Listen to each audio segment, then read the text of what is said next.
Après 55 jours de confinement strict, les Français retrouvent ce lundi un peu de liberté.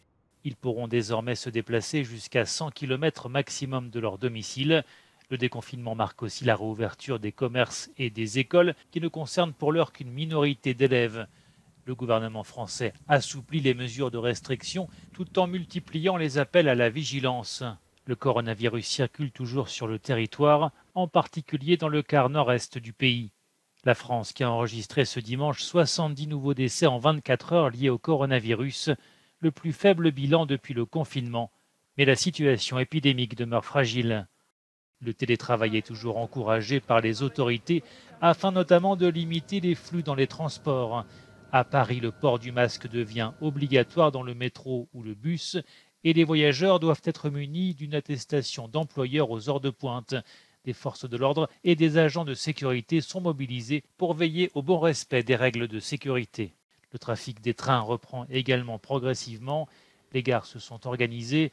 Distribution de gel hydroalcoolique et de masques et marquage au sol pour faire respecter la distanciation sociale.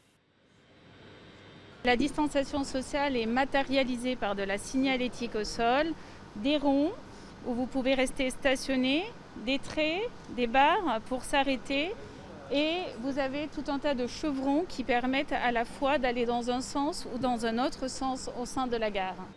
La SNCF adapte sa communication, l'objectif étant là aussi d'étaler la fréquentation des trains.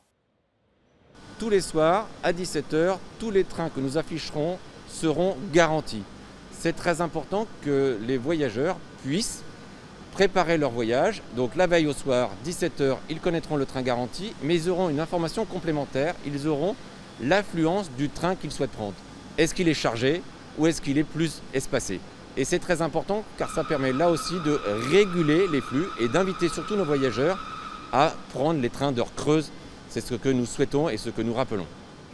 Malgré le déconfinement, de nombreuses restrictions restent en vigueur au moins jusqu'à début juin.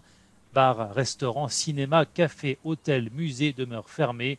L'accès aux plages et aux lacs reste aussi interdit, sauf dérogation du préfet.